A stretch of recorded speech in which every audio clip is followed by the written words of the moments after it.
Tu es probablement en début de ta vie, en début de tes expériences sexuelles, ou peut-être que tu n'en as pas encore, ou que ça fait juste quelques années que tu es actif sexuellement. La bonne nouvelle, c'est que vu que ça fait pas longtemps, tu n'as pas pris de mauvaises habitudes encore, ce qui fait que ce que je vais t'enseigner aujourd'hui va être beaucoup plus facile pour toi. Okay? Ça, c'est la bonne nouvelle.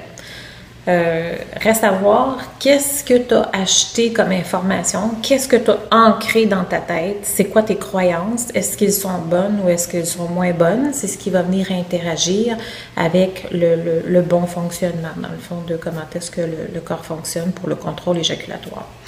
D'abord, la première chose à comprendre, c'est que l'éjaculation précoce, ok, disons, l'éjaculation précoce, qu'est-ce que c'est que l'éjaculation précoce?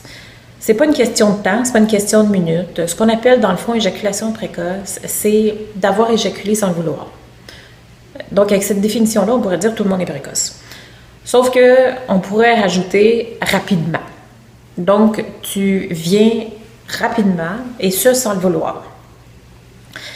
Il y a une raison pour ça. Le réflexe éjaculatoire en tant que tel, ok, ce qu'on appelle vraiment pour la procréation, c'est de base un mécanisme qui est rapide. Donc, l'éjaculation rapide et sans contrôle, à quelque part, c'est la base. Ton corps te l'offre parce que l'homme, dans sa mission d'humanité, il est là pour se reproduire. Donc, il faut que ce soit plaisant pour lui se reproduire. Donc, il y a un mécanisme automatique de l'orgasme qui vient avec ça. Et il faut que ce soit simple et rapide. D'où l'éjaculation rapide, l'éjaculation précoce. Si on fait un petit peu d'histoire, là, je ne m'attarderai pas trop sur le sujet, mais si on fait un petit peu d'histoire, il y a quelques années, on ne parlait même pas d'éjaculation précoce, c'est comme si ça n'existait pas. C'est pas que ça n'existait pas, c'est juste que là, on a mis un nom sur une situation qui avant n'avait aucune importance. Parce que si tu reviens au temps de nos grands-mères, l'histoire, le temps du trou dans la jaquette, là, où le plaisir de la femme n'était pas du tout considéré, que ça prenne juste 30 secondes, ça faisait bien leur affaire. Donc, aujourd'hui, vu que le plaisir de la femme est important, on le prend en considération. Maintenant, c'est important d'apprendre à contrôler ses éjaculations. Surtout que c'est sous un contrôle 100% volontaire. Je répète, 100% volontaire. Mais il faut apprendre à gérer, contrôler ses éjaculations. Sinon, on reste dans le réflexe éjaculatoire qui est ce qu'on appelle aujourd'hui l'éjaculation précoce, dans le fond. Donc, c'est pas quelque chose qui est anormal, c'est pas une maladie que tu as pognée, c'est pas rien de ça. J'espère que tu n'as pas ça ancré dans ton esprit. Si c'est le cas, juste la simple explication de ce que je vais te démontrer aujourd'hui, ça devrait être suffisant pour que tu rentres dans l'acquisition graduellement du contrôle éjaculatoire. Donc, l'orgasme en tant que tel, l'éjaculation chez l'homme et l'orgasme, ok, ça vient souvent en même temps, mais c'est deux choses qui se séparent parce que c'est une série de contractions involontaires au niveau du plancher pelvien, okay, qui va venir masser la prostate, qui va venir aspirer les spermatozoïdes et qui va venir chercher du liquide séminal, du liquide prostatique. Et c'est quand que ces liquides-là passent à travers la prostate que l'effet de la sensation de l'orgasme est ressenti. Sauf que si tu es distrait par autre chose, à ce moment-là, ça se peut que tu ne ressentes pas les effets de l'orgasme, ok? Ça existe aussi. Mais l'éjaculation en tant que telle, le processus de l'éjaculation te donne à quelque part un réflexe, un cadeau, un orgasme qui vient avec ça. Ça reste que c'est la base de l'orgasme chez l'homme. Okay? On peut jouer énormément avec ces intensités-là. Beaucoup d'hommes vont dire « Ah, c'est wow, c'est vraiment, là, c'est le summum de mon plaisir. » Oui et non. Parce que oui, c'est le summum du plaisir, l'orgasme, sauf que si c'est que ça, ton plaisir, tu passes à côté de beaucoup de choses. Et d'ailleurs, tu passes à côté du contrôle éjaculatoire. Ce qu'il faut comprendre, c'est qu'il faut que tu sois capable dans ton corps de cibler l'excitation, tes niveaux d'excitation.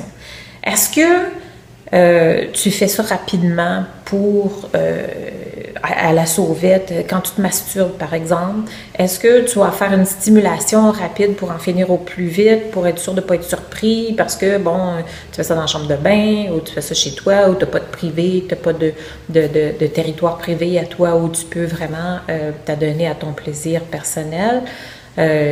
Si c'est le cas, c'est une mauvaise façon d'expérimenter ta sexualité. Le seul conseil que je peux te donner, c'est d'aller tranquillement, de prendre le temps de goûter à ce que le corps t'offre comme sensation. Parce que le corps, il ne fait pas juste t'offrir l'orgasme. Il t'offre toute la panoplie des sensibilités, des sensations que tu peux ressentir pendant une stimulation. Donc, lorsque tu te masturbes, donc avec la main ou avec autre chose, que tu vas recevoir une fellation, donc une masturbation avec la bouche, ou que ce soit en pénétration, qui est une autre sorte de masturbation dans le fond, mais avec les muscles internes vaginales, qui est un autre type de sensation, stimulation que tu peux recevoir. Il n'y a pas de différence pour un point de vue vraiment contrôle éjaculatoire. C'est toute une question de perception des sensations. Est-ce que tu es dans le moment présent? Est-ce que tu ressens ce que tu vis? Est-ce que tu acceptes la sensation que tu vis présentement ou si tu es concentré sur autre chose? Est-ce que tu es concentré sur la job que tu es en train de faire? Est-ce que tu es concentré à donner du plaisir à l'autre et à oublier toi ce que tu vis et ce que tu ressens?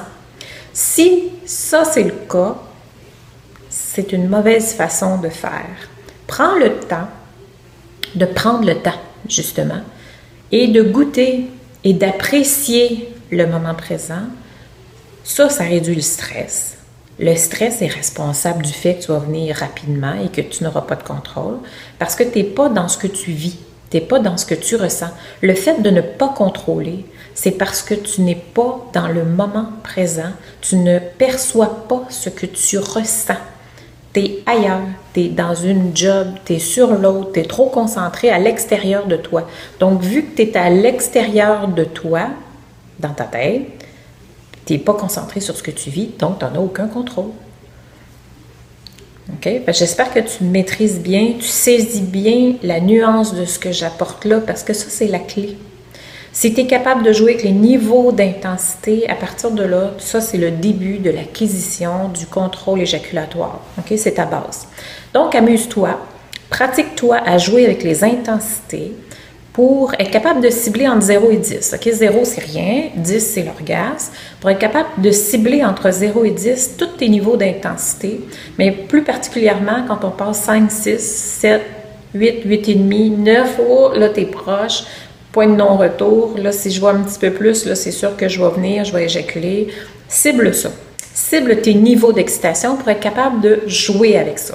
Une fois que tu es capable de cibler ça, ces sensibilités-là, ces sensations-là, qu'importe la façon que tu vas être stimulé, okay, c'est de l'apprentissage. Le contrôle éjaculatoire, ce n'est pas inné, ce n'est pas un réflexe, c'est de l'apprentissage. Donc, tu dois apprendre à ton corps à gérer ces intensités pour être capable de les contrôler. Puis ça, c'est exactement ce que la femme vit pour l'orgasme.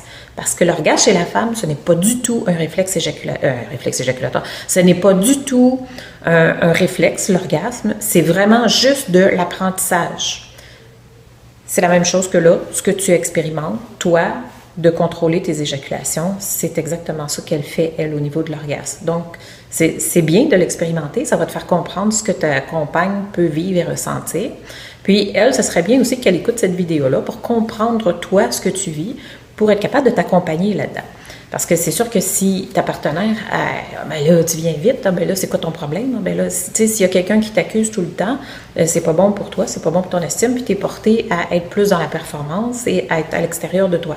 Ce qu'on veut, c'est pas ça. Ce qu'on veut, c'est de vivre et d'apprécier le moment présent. Parce que la relation, c'est supposé être une communion. C'est supposé être un bon moment passé à deux. Pas une job à faire sur l'autre ou un but à atteindre. OK? Donc, une fois que tu as bien ciblé tes niveaux d'excitation, pour acquérir vraiment davantage le contrôle, parce que tu es vraiment dans le processus, le principe, ce n'est pas de diminuer le plaisir. Au contraire, ce qu'on veut, c'est l'augmenter. Ce qui veut dire que quand tu as joué avec tes niveaux d'intensité, que c'est bon et c'est plaisant, tu remarqueras que la sensation, c'est comme une bombe, ok? C'est une stimulation intense qui se joue au niveau des organes génitaux. Puis, c'est une bombe qui va finir par exploser, éjaculer. C'est ce qu'on appelle de toute façon les orgasmes explosifs. Okay? C'est ce qu'on connaît ici, là, les orgasmes explosifs. Donc, cette bombe-là Quand elle explose, ça l'éjacule. Okay? Donc, quand la sensation est trop intense, trop forte, on se laisse aller. Si au contraire, lorsque je suis capable de cibler mon excitation et de dire, là, oh, j'étais à 8, là, 8, 8,5, là, si je vois plus que ça, là, je vais exploser, ben, plutôt que de réduire ou de dire, oh non, non, c'est parce que je suis trop sensible, ça, c'est des fausses idées, c'est vraiment pas vrai, là. Okay? C'est pas parce que tu es trop sensible, c'est parce que tu n'es pas à l'écoute. Tu n'es pas à l'écoute de tes sensations. Donc, reste à l'écoute de tes sensations. Ton niveau d'intensité, il est bon, il est fort, il est agréable. Parfait. À ce moment-là, okay? Ça, c'est une technique tantrique qui est très, très, très efficace. Tu as juste à te concentrer. Okay? Visualise, imagine-toi voir la sensation que tu ressens au niveau génital et accepte-la. Va la chercher et dis-lui, répands-toi à travers le corps. Donc, répands-toi à travers le corps. Fait que ça, là, si tu t'imagines voir la sensation que tu ressens, l'excitation que tu ressens au niveau génital, puis que tu l'aspires et tu la répands à travers le corps, c'est exactement ce que ça va faire. Donc, à place d'être logée seulement au niveau génital, elle va venir se répandre à peu près égale partout dans le corps. Donc, tu vas ressentir cette intensité un peu partout dans ton corps, ce qui est très, très, très agréable. Et vu que c'est plus une bombe qui est sur le point d'exploser, tu peux continuer. Tu peux aller chercher davantage de sensations. Et c'est du contrôle. Donc, le contrôle dans l'augmentation du plaisir et non pas l'inverse.